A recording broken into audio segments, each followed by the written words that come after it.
خبر شامل کرتے ہیں لڈن سے جناب تھانہ لڈن کی حدود موزہ خان گڑھ اسلام میں بااثر افراد نے غریب خاندان کے سر سے چھت چھین لی، گھر توڑ دیا اور خواتین پر بہیمانہ تشدد کیا۔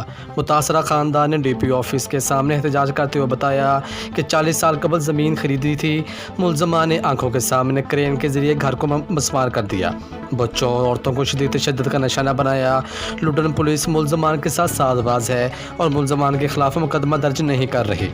ملزمان نے معذور بہن بھائیوں کو رسیوں سے باندھ کر کرین سے گھر گرا دیا، لیکن پولیس موقع پر پہنچ کر الٹا ہمیں ہی گرفتار کر لیا۔ متاثرہ خاندان کی قبضہ مافیا اور تھانہ لڈن پولیس کے خلاف شدید نعرے بازی۔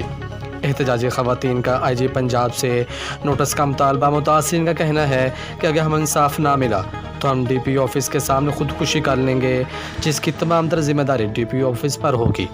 مزید خبروں اور تفصیلات کے لیے دیکھتے رہیے پاسبان لائیو نیوز HD۔ آپ ہمیں فیس بک اور یوٹیوب پر بھی فالو کر سکتے ہیں۔